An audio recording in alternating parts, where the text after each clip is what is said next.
Oke, kita ulang lagi. Assalamualaikum warahmatullahi wabarakatuh. Waalaikumsalam warahmatullahi wabarakatuh. Selamat siang semuanya. Oke, hari ini kita akan berdiskusi tentang salah satu bagian krusial dalam penelitian kualitatif. Apa itu? Yaitu latar belakang penelitian. Kita tahu bahwa latar belakang itu merupakan fondasi yang menentukan arah penelitian. Namun seringkali mahasiswa itu masih bingung bagaimana cara meramunya, bagaimana cara merangkainya. Dan hari ini kita mendatangkan 3 mahasiswa yang akan beradu gagasan. Mereka adalah mahasiswa yang rasional, logis, dan argumentatif. Oke, mari kita mulai dari pertanyaan yang fundamental, yaitu apa sebenarnya esensi dari latar belakang penelitian kualitatif dan bagaimana cara terbaik memulainya. Oke, mari kita dengarkan pendapat dari mahasiswa rasional terlebih dahulu. Untuk mahasiswa rasional, saya silakan. Ya, baik Pak Sri, menurut saya sebagai mahasiswa rasional itu latar belakang penelitian kualitatif ini bukan hanya menciptakan deskripsi masalah saja, tapi yang terpenting itu justru bagaimana kita menunjukkan adanya gap antara kondisi ideal dengan fakta yang sebenarnya yang ada di lapangan. Jika kita hanya mendeskripsikan masalah saja itu menurut saya itu kurang kuat ya. Jadi harus jelas dulu tuh teorinya bagaimana, realitasnya seperti apa, kemudian kita perlihatkan perbedaannya. Nah, dari situlah terlihat bahwa penelitian sebelumnya itu belum mampu menjawab dari gap tersebut, dan disitulah penelitian kita tuh ini apa namanya akan menjadi penting. Mungkin seperti itu saja. Baik, di sini mahasiswa rasional itu menekankan pada gap antara teori dan realitas. Bagaimana mahasiswa logis menanggapi hal ini? Oke, baik, terima kasih atas kesempatan yang diberikan kepada saya. Perkenalkan, nama saya Gilbert Manyayo, NT 23324823. Di sini saya sebagai mahasiswa logis ingin menyampaikan pendapat saya terkait dengan esensi dari latar belakang penelitian kualitatif. Menurut saya setuju dengan mahasiswa rasional bahwa keberadaan gap itu sangat penting untuk menunjukkan relevansi dari sebuah penelitian. Namun saya juga memiliki sudut pandang yang sedikit berbeda. Menurut saya latar belakang itu harus memiliki alur logika yang kuat. Misalnya ketika kita membahas suatu pertimbangan sosial, bukan hanya menyatakan bahwa ada perbedaan antara teori dan realitas saja, akan tetapi kita juga menyatakan bahwa ada perbedaan tetapi kita juga harus menunjukkan bagaimana hal itu saling terkait dengan logis.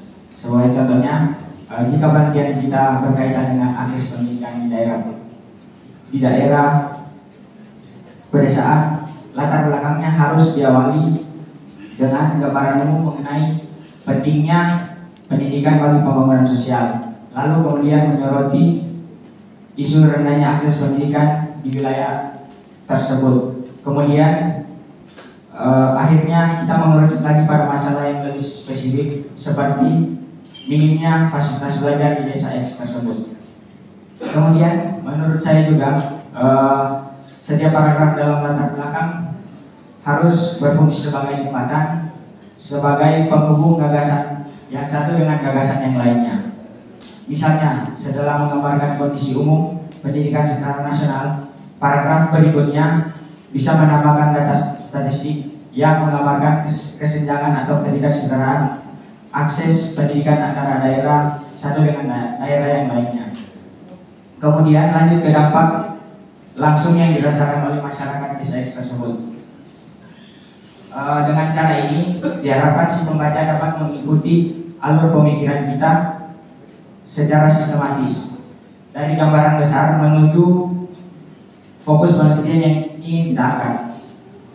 Hal ini memberikan sebuah benang merah yang jelas sehingga pembaca tidak merasa berpindah-pindah secara tiba-tiba antara gagasan yang tidak berkaitan, melainkan dapat memahami berbagai tiap elemen logika yang ingin disampaikan oleh peneliti secara utuh dan menyeluruh. Mungkin itu pendapat saya terkait dari esensi dari latar belakang penelitian kualitatif. Saya kembali kepada moderator. Wah, menarik ya. Di sini mahasiswa logis itu menyoroti pentingnya alur logika yang mengalir. Nah, mahasiswa argumentatif, apakah ada perbedaan pandangan dari Anda?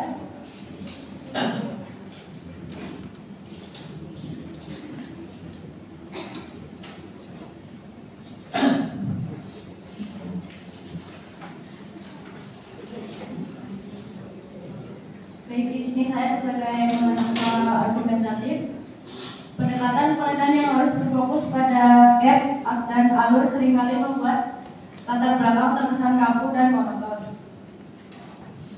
Penulisan latar belakang sebaiknya tidak hanya mengandalkan teori, melainkan juga harus mampu menggali esensi kualitatif yang menegaskan mengapa penelitian tersebut penting dan relevan secara mendalam.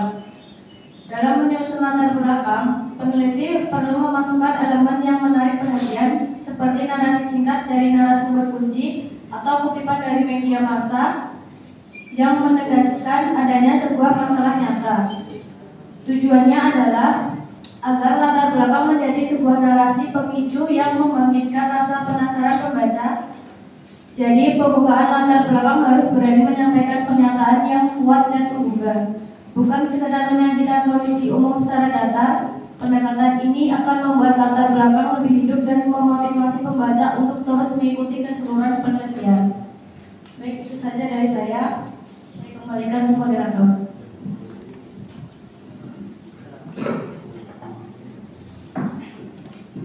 Oke, poin-poin yang disampaikan itu sangat menarik ya teman-teman.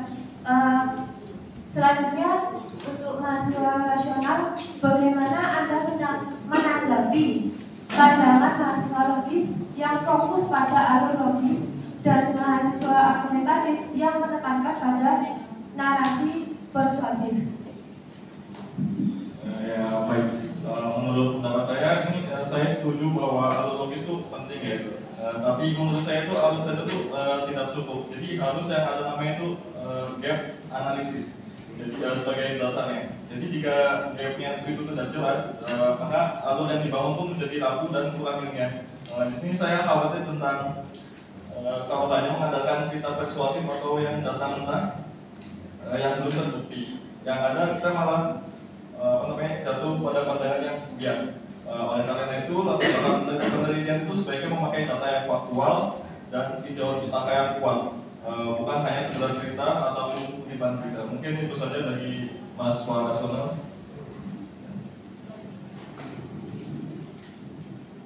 Oke, baik.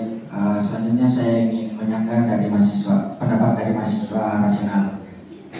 Saya justru melihat pandangan mahasiswa rasional tentang GAP itu terlalu berorientasi pada penelitian kuantitatif. Misalnya dalam penelitian kuantitatif tentang tingkat kepuasan pelanggan, peneliti biasanya memulai dengan mengidentifikasi celah antara teori kepuasan pelanggan dan data survei yang ada. Namun pada penelitian kualitatif ini tidak seperti itu. Pada penelitian kualitatif tidak dimulai dengan gap teori versus realitas, melainkan dari fenomena sosial yang menarik atau hal yang berbeda yang perlu dieksplorasi. Seperti contohnya, seorang peneliti kualitatif mungkin tertarik untuk mengeksplorasi mengapa komunitas tertentu menolak penggunaan teknologi baru meskipun teknologi tersebut dianggap bermanfaat secara umum. Nah, dari sinilah alur logika kita masuk. Kita harus menunjukkan bagaimana fenomena itu memiliki implikasi yang luas sehingga layak untuk diteliti. Sebagai contohnya, penolakan teknologi ini bisa berdampak pada kesenjangan digital yang memperburuk kesetaraan sosial, sehingga penting untuk dipahami lebih mendalam. Kemudian saya ingin menyanggah kepada mahasiswa argumentatif. Saya setuju bahwa narasi itu penting, akan tetapi narasi itu harus ditempatkan pada konteks yang tepat dalam alur yang sudah kita susun, bukan menjadi senjata utama di awal. Misalnya dalam menulis latar belakang, narasi pengalaman pribadi atau cerita menarik yang pernah dia alami sebaiknya muncul setelah pembaca memahami konteks dan urgensi masalah yang diangkat, bukan langsung di paragraf pembuka sehingga tidak membingungkan si pembaca. Itu saja tanggapan dari saya.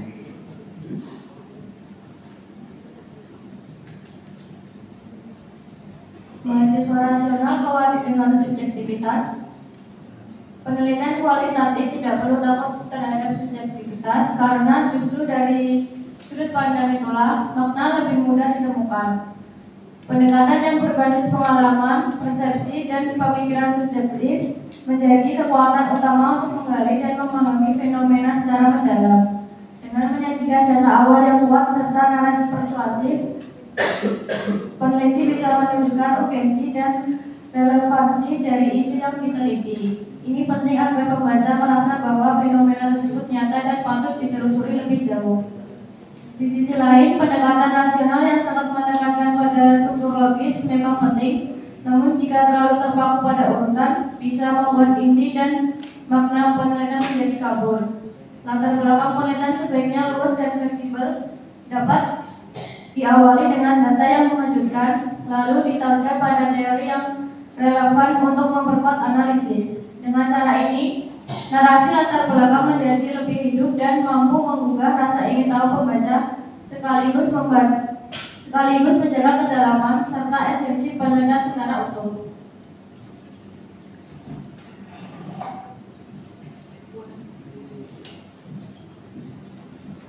Baik, kita bisa melihat tiga pendekatan yang berbeda namun saling melengkapi.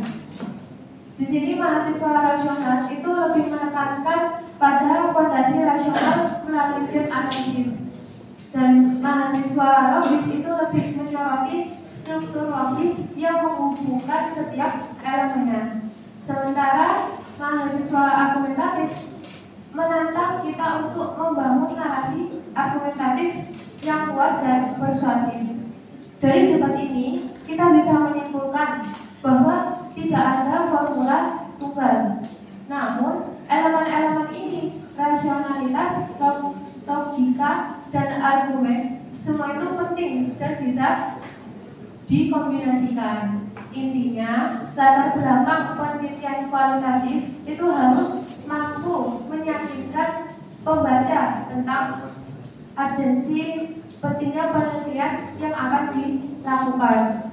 Keunikan, ada yang berbeda dengan penelitian lain terkait fakta dan teknik penanganannya, dan kontribusi, yaitu manfaat bagi banyak pihak dari penelitian yang akan kita lakukan. Sepertinya kalian sudah pada lapas semua ya ini. Nah, demikian rangkaian debat kita pada kesempatan kali ini. Terima kasih kepada para narasumber yang telah menyampaikan argumen dengan bijak serta audiens yang mengikuti dengan penuh perhatian. Semoga diskusi ini tidak hanya berhenti di forum ini, tetapi juga menjadi inspirasi bagi kita semua dalam melihat persoalan dari berbagai sudut pandang. Saya selaku moderator, mohon maaf apabila ada kekurangan dalam mengambil jalannya debat. Sampai jumpa di kesempatan berikutnya, dan tetaplah menjadi pendengar yang kritis sekaligus penutur yang bijaksana. Terima kasih. Wassalamualaikum warahmatullahi wabarakatuh.